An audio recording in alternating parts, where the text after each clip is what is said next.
Hello, everyone. This is Rick, and welcome to Astral Club. These are the most frequently asked questions about astral projection. Before I get into it, just want to mention a couple things. Patreon, if you'd like to contribute to the channel to help us continue to grow and spread the information about astral projection, you can do so on Patreon. When you join, you get advanced episodes on Sunday, a library of downloaded episodes for your podcast app, and a Patreon email where we can talk back and forth. And there's also a new chat room and also a personal direct message as well. And if you're interested, there is a link in the description. Next up, private lessons. I'd like to read an unsolicited review that I got from Michael H. Plus on one of my recent episodes out of nowhere. Michael says, "What helped me a lot was having a session with Rick. I had my first projection within 10 days after meeting with Rick over Zoom in 2022. I have been reading about astral projection for about 7 months prior to that. I'm getting older and am happy to consult with an expert." I wonder who he talked to. I thought he was talking with me. Anyway, I'd be happy to consult with an expert if I think it can save me time and effort, so I was really keen to do it. So there you go. Don't listen to me, listen to Michael H. Plus. And if you're interested, there is an email in the description where you can request further information. Okay, before I get into the questions, I just would like everyone to just say a little prayer or send positive vibes or whatever it is you do for peace in the Middle East. I don't ever want that astral vision of World War III that I published a couple years ago. I don't want that to come true. So please go ahead and send some good feelings towards the Middle East. Okay, popular questions about astral projection. I've answered many of these before in various episodes. However, as we get new people and more new people, these questions come up on a frequent basis, and I can't just continue to assume that everybody knows the answer to them, because there's new folks all the time, and these questions still come my way on a regular basis. So I've just decided to hit them once again. And chances are there's probably some here that maybe you haven't heard. Number one, have you looked up past famous people like Jesus or the Buddha, Cleopatra, etc.? I get the whole Jesus thing quite a bit.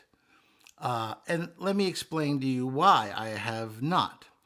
First of all, anyone who's been listening to this for any length of time knows that one of the laws of time travel is as you go into the past, you don't have a lot of time back there objectively to spend doing anything. Yes, if I go thousands of years into the future, I've got a long time that I can spend doing whatever it is I want to do. And when I get back, only 10 minutes or 15 minutes has actually transpired. But it's very much the reverse when you go into the past. So first of all, you've got very little time to do anything. Maybe 5, maybe 10 minutes. Secondly, I found that in time traveling, you can't control both the time you're looking for and the geography. It's either one or the other. Because whenever I've tried to do both, I want to go to this particular area in the year 2300, nothing happens. I don't accomplish anything. Or I end up in that geographic area in today, the present time. So what I usually do then is I concentrate on the time. So what happens is I appear somewhere geographically. I've been around orbit on the Earth. I've found myself in oceans, in lakes, in farmers' fields, hovering above cities, you name it. It's literally somewhere at random. So the first thing you have to do is try to figure out where you are and where you want to go. And that takes time. Now, if you're far into the future, you've got the time. If you're in the past, you do not. So if I wanted to say, go back several thousand years looking for the J-Man, if I landed in the right time period, who knows where I'd be? Maybe I'd end up in the forests of Europe Okay, maybe I'd end up somewhere in sub-Saharan Africa or in Asia, and now I have to hustle to Roman Judea.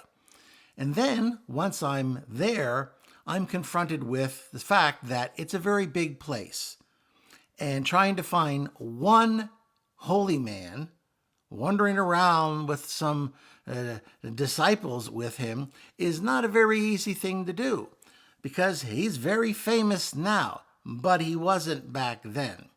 There were many holy men wandering around the Roman province of Judea. You might say Judea was lousy with holy men, so even getting to him would be a minor miracle. But let's say somehow I managed to do that.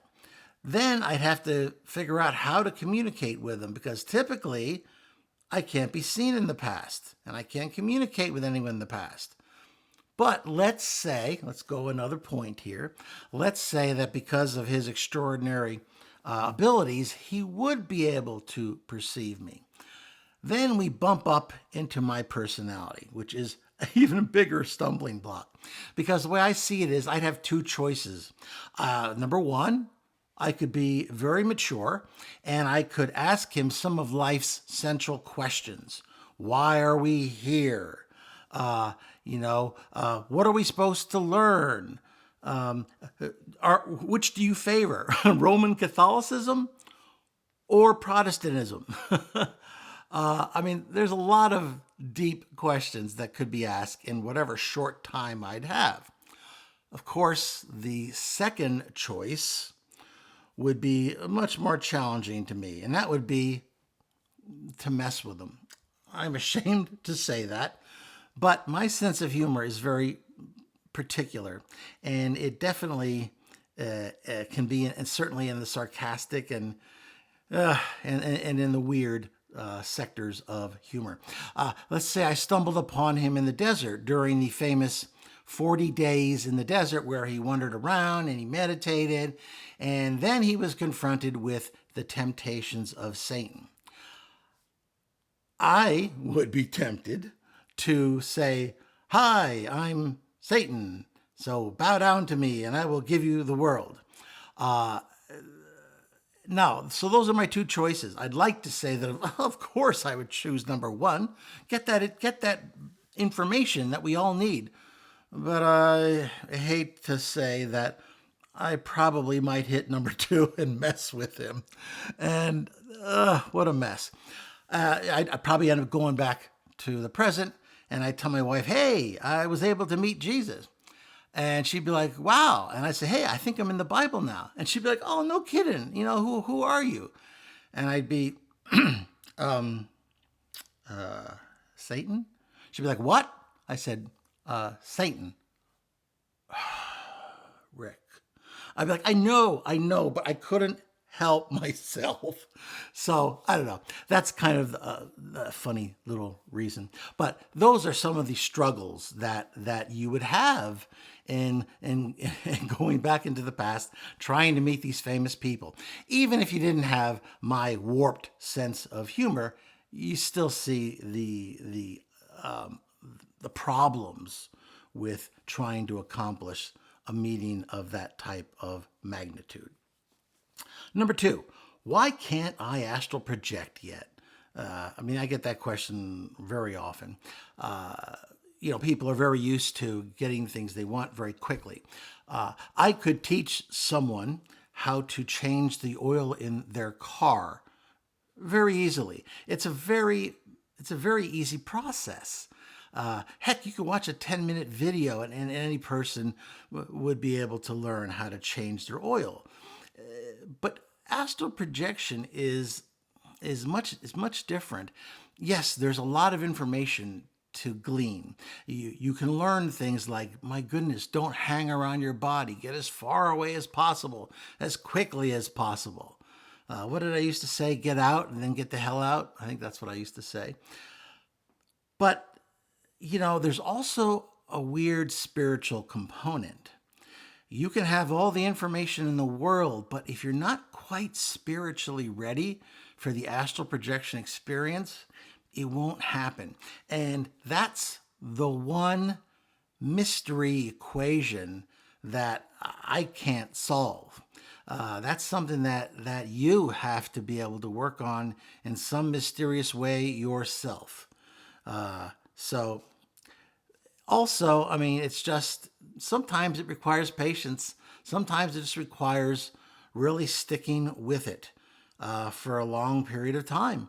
I mean, Michael H. here had a lesson with me and he was able to project within 10 days. That is extraordinary. And there's been others who have done similar things, but I can't promise that. See, Michael was on the edge. He was ready to project. He just needed my help to get over that threshold. But not everybody is like Michael and some other students I've had. Sometimes it takes longer. And sometimes you got to work on that spiritual component, that mysterious metric that I don't know how to gauge. I don't know if anyone knows how to gauge exactly, other than just to continue to work on yourself. Number 3, I've started astral projecting recently. Why can't I travel in time and space like you? Well, they say it takes 10,000 hours for anyone to become an expert at something. I've never actually taken the time to figure out how many hours I've spent learning about astral projection, reading astral projection books, making videos. I know I did compute the video thing once, and I think there's something like 4.5 days worth of podcasts now. So you'd literally have to not sleep for 4.5 days or whatever just to be able to listen to them all. So I've invested some time, and I've been projecting. I started when I was just a baby. So I spent quite a lot of time and quite a lot of effort in getting to this point, 60 plus years. So, it requires an investment of time. It requires a heck of a lot of practice. So, and also keep in mind that you also have a bit of an advantage over me. I started before I even knew what the word was. It wasn't until Journeys Out of the Body popped up by Bob Monroe before I started even learning what the heck this was. And I had a lot of questions and there wasn't a lot of answers. There was no internet. There was no idiot like me making podcasts or videos about the subject and the ins and the outs of it. I just kind of had to figure it out myself. And it took a while to do. You do have an advantage now. There's infinite numbers of books and podcasts and videos out there where you can learn some good information that can give you an advantage. But still, it's going to require time. You're not going to be an expert anything the first day. You're going to have to, put in the hard work. And I hate to say that. Nobody wants to hear that. But there's no shortcut here. And that's just the way it is. Okay, number 4. And this is something that always pops up on a regular basis. And I've made some videos about this, but it still pops up. The question still happens. Is astral projection dangerous? Can I be hurt, possessed, etc.? Well, I can't say too many times, no, you are safe. I did extensive research in trying to figure out whether there was any correlation between demonic possession and astral projection. Heck, I even, as many of you know, attended an exorcism myself when I was a senior in high school. And I made a podcast about it. And I questioned the parents to the best of my ability using my high school Spanish because they only spoke Spanish. But, they had no stories of their child traveling in any kind of an astral projection type way associated with this particular malady that they were currently suffering from. And then I've done extensive research into the subject of demonic possession and, of course, astral projection. And I have found no correlation between the two. So I can say very confidently, there's no chance of that. And I've had now thousands and thousands of projections. And I assure you, the warped personality that I have is the one I was born with. I don't believe it was necessarily negatively affected or that I can blame astral projection for who I am and why I am. It's very safe. Number 5, why can't I be seen by people awake in the physical plane? Well, when you astral project, you are in the astral world. Normally, you start out in the lower astral. And if you don't start flying, you're going to stay in the lower astral, especially if you're inexperienced. But you're vibrating at a higher level. For folks in the normal waking conscious state, you are invisible. Now, dogs and cats and sometimes little children can see you. But folks, adults in the normal course of their physical life walking around cannot see you. You are invisible. And let's face it, it's probably for the best. Do you really want to be driving your car down the road and see some spirit walking across the road that looks like a person to you, so that you got to quickly hammer your brakes and come to a screeching halt only to find out it's a phantom? It's just, I think it's best that things are the way they are. Physical people should see and worry about physical things, and astral people can see and worry about typically astral things, or, I mean, you can see physical people, but normally it's best just for folks to stay in their lane. Number 6, how long does it take to learn astral projection? Well, I've already kind of discussed that a little bit. For some folks, it's rather a quick process. Other folks, it's going to take a lot longer. As I said, there's that weird spiritual component. First of all, yes, you can apply yourself. You can read books. You can watch videos. You can get good information so that when the process starts to occur, that you can take advantage of it. I mean, so many people, oh my goodness, so many people have talked to me. They had spontaneous projections and they were scared out of their minds. And because of that fear, it was ruined. Or other folks just stayed close to their body because they didn't know what to do or where to go. So they sat there, just stared at their body, and then eventually got sucked right back in again. At least you've got some good information available here on this channel and in other sources, so that when it does happen, you can take full advantage of it. Number 7, what are my favorite astral projection books? Well, I've mentioned this before, but I'll mention it again.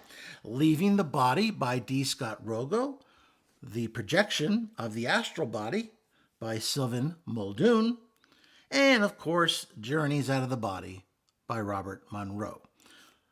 Read those 3 books, because I can tell you each one of those individuals were astral projectors. I know, because there's little things in each one of those books that fakers just don't realize, just don't get. And so when I see those things in books, I know this person isn't just, making up stories, that they actually astral projected. Number 8, how do I avoid the unpleasant spirits on the astral plane? Well, the thing that I recommend that you do as soon as you leave your body and get out of your home and a little further away is to launch yourself into the air.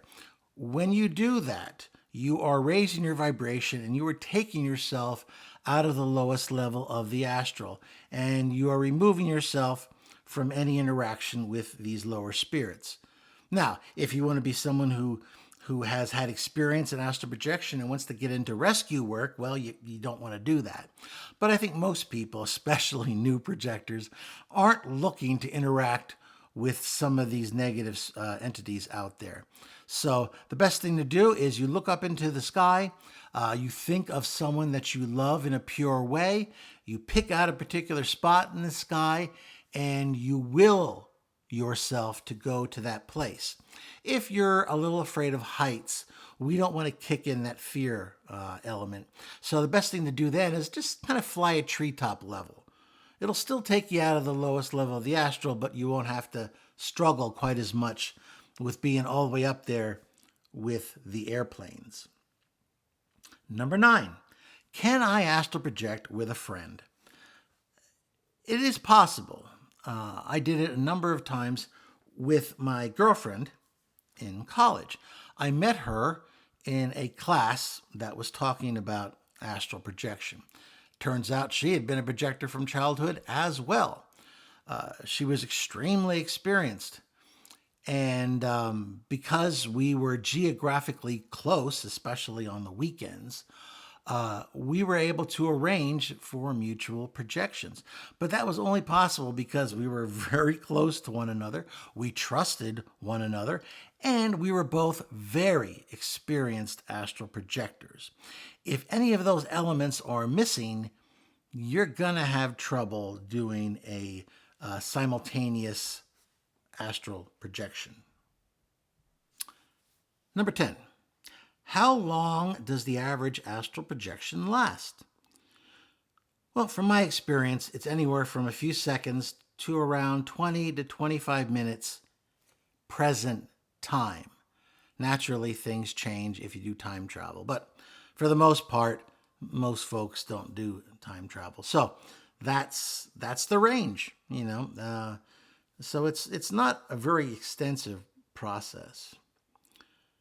Oh, and by the way, you can do multiple projections. Just because you get pulled back inside, you might still be in the same energy space.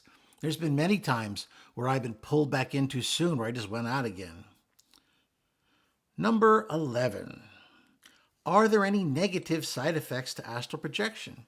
Well, I can mention that if you've done a lot of projections, you might have this strange electrical buzzing in the crown of your skull. You may have a heart that's beating a little bit faster than normal. You may have a mild shock if you're suddenly pulled back unexpectedly into your body. But the good news is that none of these things are long lasting. And as side effects go, I think they're pretty mild. And certainly when you compare it to the awesomeness of the astral projection experience, I think it's a pretty darn mild thing to pay for having such an extraordinary and amazing experience. Okay, those are some of the questions that I wanted to hit. They're questions that are eternal, I find, whenever you're teaching astral projection. If you found that interesting, please hit the like button, share it with those of like minds, subscribe if you haven't already. And my goodness, 88% of you have subscribed. And as YouTube goes, that's amazing. I find, I hear from other people that, 10 or 15% is like their average subscribe rate. So you guys are amazing. And then lastly, questions and comments. Do you disagree with any of the answers that I had there? Do you have some questions that maybe I didn't cover that you think are central and that everybody, might be interested in? If so, go ahead and put that down in the comments section. We're always interested. I know I'm always interested in new questions that can help everybody. Okay. Thanks for listening. And as always, this is Rick, and I will see you on the astral plane.